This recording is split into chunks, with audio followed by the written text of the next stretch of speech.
Bom dia. Vamos iniciar a nossa 25ª semana de aula hoje. E nós vamos iniciar, então, estudando o reino plantário. Bom, o reino das plantas, então, as plantas elas servem de alimento para outras espécies de seres vivos, né? Também é o habitat de outros seres vivos. E elas realizam a fotossíntese, que é aquele processo onde elas absorvem o gás carbônico e elas liberam o oxigênio. Então, elas mantêm o equilíbrio da oxigenação no planeta. Bom, as plantas, elas têm vasos condutores. Então, aqui vocês têm assim, ó, o que está representado em vermelho é o xilema. O que está representando em azul é o floema. O que isso quer dizer? Quer dizer que o que está em vermelho é a água que é absorvida,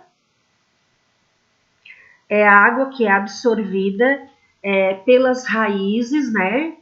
E esta água que é absorvida lá no solo pelas raízes, elas são transportadas até as folhas. Lá nas folhas vai ocorrer o processo, então, de fotossíntese, onde essa seiva bruta, que é água e sais minerais, é transformada em seiva elaborada. Essa seiva elaborada, ela é formada por glicoses, né, e outras substâncias também, por água, e ela vai ser, então, distribuída para toda a planta, para nutrir toda a planta.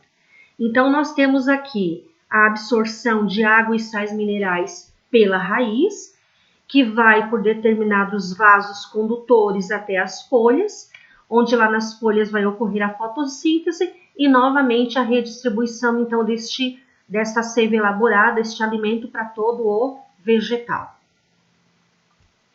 Bom, as células das plantas se diferenciam das células dos animais. Então, por exemplo, a célula vegetal, ela tem a membrana plasmática, porém, ela tem outra membrana, né? Além da membrana plasmática, ela vai ter uma outra membrana externamente, que é chamada de parede celular. Além disso, ela também vai ter os cloroplastos e ela tem vacúolos bem grandes aqui. Bom, qual é a função da parede celular? Essa parede celular ela é uma parede rígida, e que ela restringe o tamanho da célula. Impede também que ela sofra uma ruptura, né, que ela arrebente, e ela também funciona como uma defesa contra agentes patogênicos que fazem mal para a planta. Tá? Fazem com que as células fiquem juntas e dá resistência ao vegetal. Já o vacúolo celular, ele acumula substâncias dentro dele, né? E ele mantém a rigidez dos tecidos e controle osmótico. O que é o controle osmótico? Ele controla a entrada e a saída de água. Esse vacúolo ele pode ocupar até 90% do espaço celular, enquanto que os cloroplastos eles possuem a clorofila, que é uma substância verde, e que faz então a fotossíntese. Bom, o grupo das plantas então são 4 os principais: as briófitas, as pteridófitas, as gimnospermas e as angiospermas. Vamos ver hoje então as briófitas. Bom, as briófitas conhecida popularmente, né, uma das plantas mais conhecidas deste grupo são os musgos. São plantas de poucos centímetros, então elas são muito pequenas, elas vivem em lugares úmidos e com sombra, elas não possuem aqueles vasos condutores que a professora falou anterior, por isso que a gente diz que elas são avasculares, então elas não têm os vasos condutores, por isso que elas têm o tamanho reduzido, né, por não ter. E como é que ocorre, então, esse transporte da seiva bruta ou da seiva elaborada? Ela é feita através de célula para célula. Então, esse transporte é muito lento. E daí não possui proteção, né, contra a perda de água, por isso que ela tem que viver sempre em lugares úmidos e com sombra. Então, olha só, cada quadradinho desse aqui é uma célula, né? Então, ela vai transportar de célula para célula, vai passar esta seiva bruta e esta seiva elaborada. Bom, as briófitas, elas apresentam cauloides. Cauloides são estruturas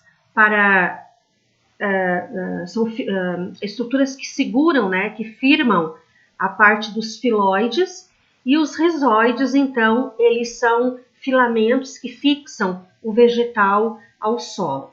Os filoides, eles têm a função de fazer, então, a fotossíntese. Reprodução das briófitas, então. Bom, voltando aqui atrás só um pouquinho, ó, lembrando que ela tem 2 períodos de reprodução. Um é chamado de gametófito e o outro que é chamado de esporófito, que nós vamos ver agora a diferença dos dois. Bom, a reprodução das briófitas, então, tá? Primeira coisa, os gametófitos, então, os gametófitos, eles têm sexo separado. E em certas épocas, os gametófitos, eles produzem uma estrutura lá no terminal, né, dos filoides, e essas estruturas ali podem ser masculinas ou femininas, né? Se for masculina, vai produzir o anterozoide, se for feminina, vai produzir a oosfera. Bom, ali os gametas, então, são produzidos. O gameta masculino, ele é móvel, então ele se movimenta, ele tem uma cauda, né, um flagelo. Enquanto que o gameta feminino, não, ele é imóvel, fica parado. Os gametas masculinos, que são os anterozoides, eles são levados para a planta feminina através dos pingos de água da chuva. Então, aqui vai ocorrer a fecundação, a união entre o anterozoide e a oosfera. Desta união vai surgir o embrião. O embrião, sobre a planta feminina, ele se desenvolve. O embrião, ele vai se desenvolver e vai originar, então, o esporófito. No interior de cada cápsula desta aqui, ó, formam-se os esporos, que vão ser liberados no chão e vão germinar e vão dar origem a um novo musgo. Portanto, a reprodução das briófitas apresentam as 2 fases bem distintas. Fase sexuada, quando tem a produção de gametas, e a fase assexuada, quando a reprodução não é através de gametas, mas, por exemplo, é através de esporos. Esse processo de alternância, ora fase sexuada, ora fase assexuada, recebe o nome de alternância de gerações. Aqui nós temos os exemplos, né, de algumas briófitas. E agora nós vamos ver então as pteridófitas. Bom, as pteridófitas, elas apresentam vasos condutores, então o transporte das substâncias é rápido, pode alcançar grande porte, e elas não formam sementes, flores e nem fruto. Então, as pteridófitas também, as briófitas também não têm. Bom, como é a reprodução, então, delas? A reprodução, nós temos aqui um período do ano, essas pteridófitas, né? A samambaia, por exemplo, é uma pteridófita. Na parte atrás da folha surgem essas pequenas bolinhas marrons. Essas bolinhas são chamadas de soro. Esses soros estão cheios de esporos.